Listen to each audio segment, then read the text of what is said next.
guys, it's Tamara. I'm back with another video today. We are going to start talking about the counseling relationship.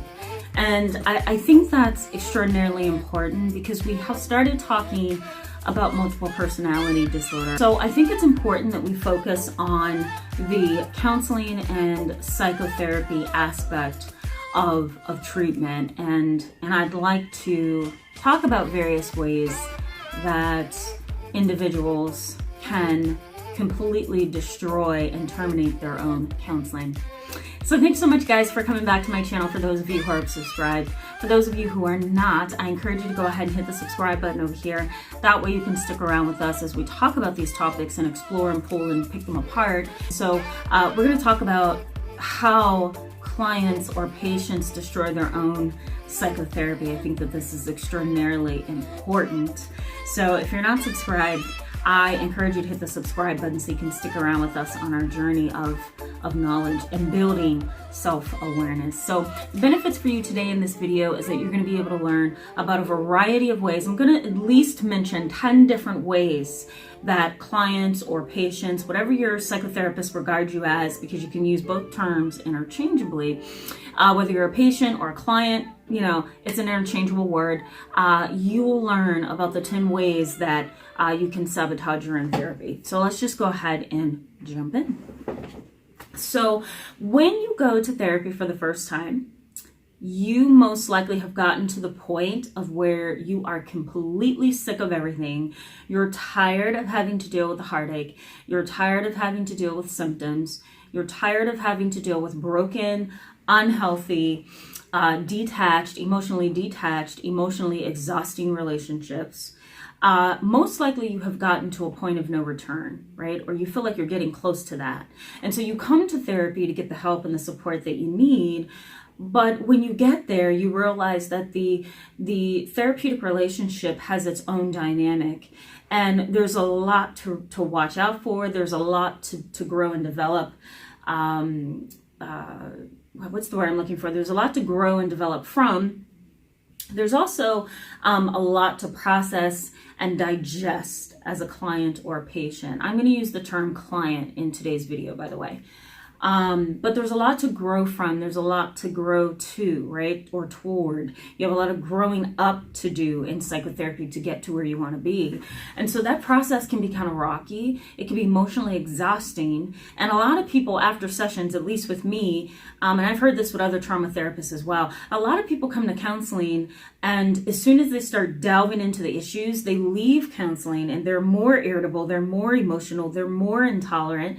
And that's mainly because you are pricking at issues that have been pushed down, right? You're like forcing all those emotions down. And when you come to therapy, we're kind of bringing them back to the surface. And so because of that, you may find yourself feeling a little bit more edgy when you leave counseling. So that's basically a normal thing. So don't feel bad about that if that's happening to you. But when you have psychotherapy in your life, there's a variety of ways that you will need to learn to behave. You're going to have to learn how to behave outside of therapy. You're going to have to learn how to behave inside of therapy. You're going to have to learn how to behave when therapy is over, when it's terminated. You're going to have to learn how to cope and deal with things without that person as a listening ear and as the advice giver or the suggester or the supporter giving you what you need. And so for a lot of people, that's center stage in their mind, that if I build this relationship, eventually it's going to end. And I don't know if I want that, because when I build a relationship, I would like to stay with that relationship. I get that a lot with adolescents and really little kids that bond with me. But it's also a typical response with adults as well. So what are some of the 10 things that you do to destroy, or what can you do to destroy your own psychotherapy? Well, the number one thing, okay, I have seen, and I'm sure a lot of other therapists have seen, is triangulation. Okay, triangulation is the number one way to sabotage your own psychotherapy. You have a therapist, you have a spouse, a parent, a best friend, and you take everything your therapist says and you run it to that friend or that spouse, and that friend or spouse begins to say negative things about the therapist or begins to kind of discourage you from where you're at in counseling, kind of changes your perspective and your perception about what therapy is. And then therapy becomes a game to you, or therapy becomes not very important to you, or therapy becomes like that third or secondary thing I need to do every week that I need to just get through because I really don't want to be there in the first place. So triangulation is the number one thing that I have seen and that I'm sure other therapists have experienced where the client is sabotaging their own therapy. Why is it sabotage? Because when that person begins to speak to you, that third person begins to talk to you, you're listening whether you think you're not, whether you think you are or not, and you're processing what that other person is saying. So when it comes time for you to go to a session, you may be less engaged, right? You may be less enthusiastic about the topic, right? You may be more defensive. You may be less welcoming of suggestions and recommendations. So you have to be careful with that. Oops, sorry guys, my camera's acting weird. Okay, sorry. There we go. The minute you allow that person to plant a seed, you are allowing that person to then take the reins and take control and misdirect you to another place. All right, so triangulation is one way to sabotage your psychotherapy. The next one is to draw things out, right? So you have a situation, you know what you need to do to fix it, but you keep going around it. You keep going around the issue. Well, maybe it's that, or maybe it's that, or maybe it's that, or maybe it's that. You're not over here where you should be. You're like way over here somewhere, looking up over there, trying to figure out whatever you're trying to figure out. It really is called resistance and denial. You don't want to focus on the big elephant in the room right over here. You're like all up over there somewhere. And so drawing things out is taking an issue that's very simple, and the remedy may be very simple as well, and yet you despise that option that you have, and you go somewhere else, and you're all over there doing what you shouldn't be doing. Okay, so drawing it out. The other one is trying to control. There are some clients who will come into psychotherapy and they will certainly try to control. They want to control what the therapist says. They want to control what the therapist thinks. They want to control who can and cannot be discussed in counseling. They want to control the pace, right? The energy in the room. There are some people who just can't exist without controlling. And those kind of clients sabotage their own therapy because they don't know how to sit back, listen, learn, grow, explore, take suggestions from someone who's experienced, right? Ponder things, meditate on things. They are there talking, dominating, controlling, and there's no growth, right? Part of that is anxiety, right? It's that undercurrent anxiety, and it's boiling when you're in counseling and there's something under the surface and you just don't know what to do except for to keep talking until that feeling goes away. But it's resistance, denial, and avoidance, all right? The next one is lying, stealing, and playing mind games, okay?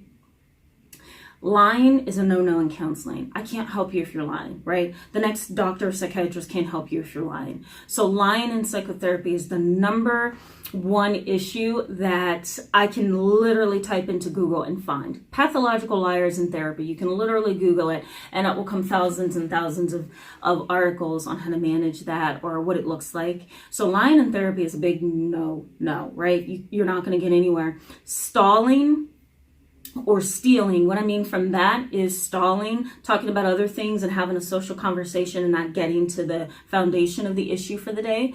Trying to derail things by talking about somebody that did something to you during the week as opposed to dealing with the issue we've been working on for months. Stealing would be stealing the conversation and going another way, right? Hijacking the therapist's train of thought and going somewhere else with it. Asking a derailing question to try to get the attention off of yourself. All of those things, guys, are considered ways that clients sabotage their own counseling and psychotherapy, okay? And playing mind games, right? Coming to therapy, making it look like you're engaged, and then leaving and totally throwing everything out the window. You're not practicing anything. You're not completing your homework. You're not following up with appointments. You're not doing what you should be doing, right? Let me make sure. Okay, we're good. I just keep seeing my camera like flash.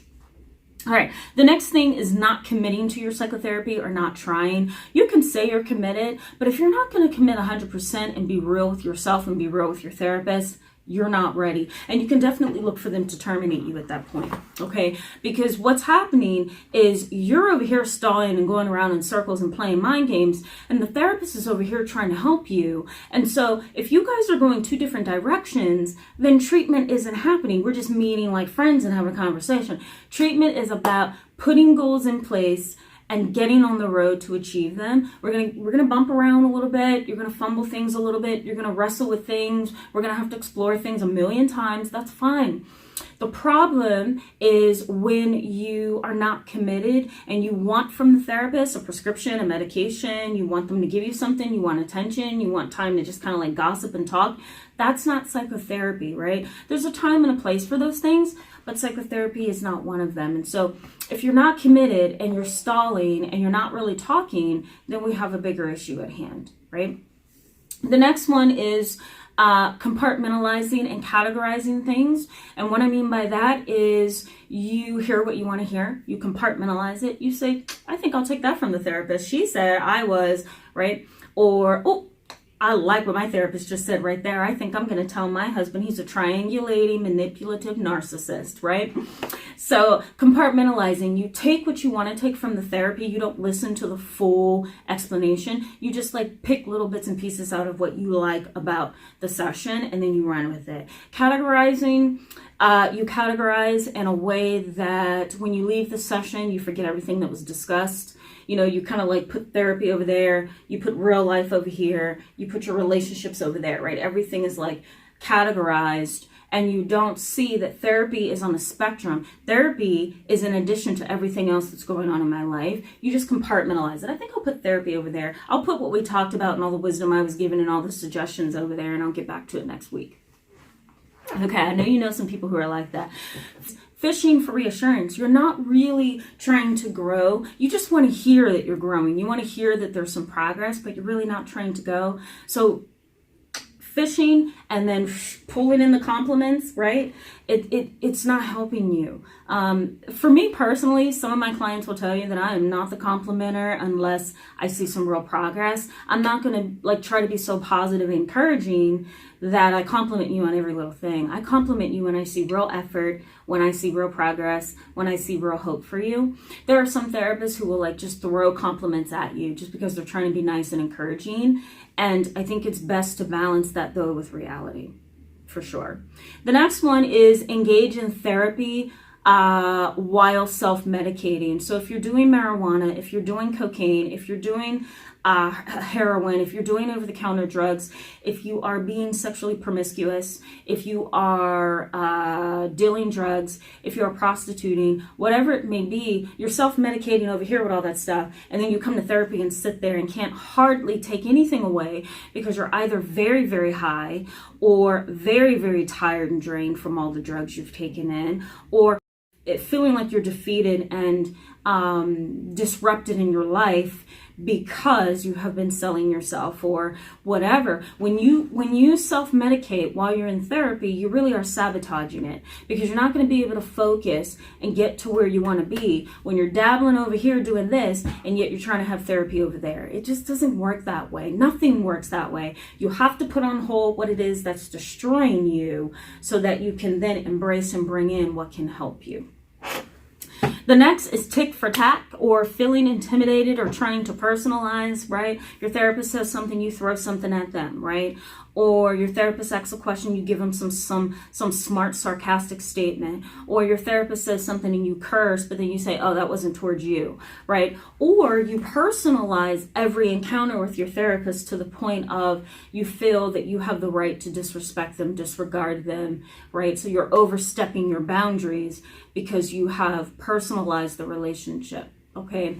There's another one too, malingering or manufacturing symptoms. I call it manufacturing. You kind of create symptoms so that you can get what you want out of the therapeutic relationship, right? I once had a client who was elderly. She had schizophrenia, and she was moving into an apartment for the first time on her own.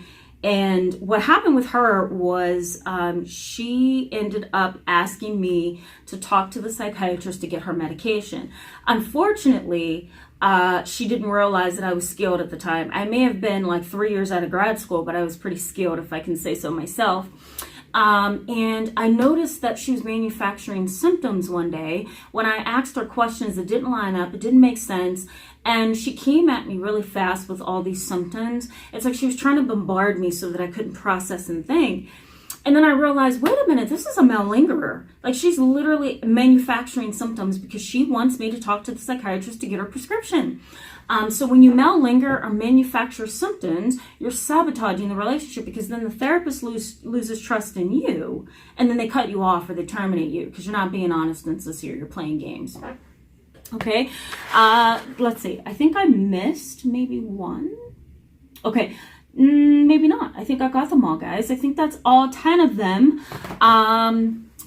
So we're going to end there. We are so way over time, but I figured that this video would have been better off being a longer video, just because it's a pretty interesting topic. And plus, I'm sure you guys have a lot of experiences and questions that you'd like to ask me, and I wanted to make sure that I covered some of those.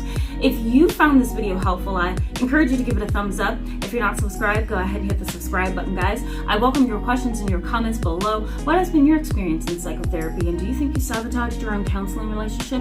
If you did, let me know in the comment section below. All right, guys, I'll see you soon. Bye-bye.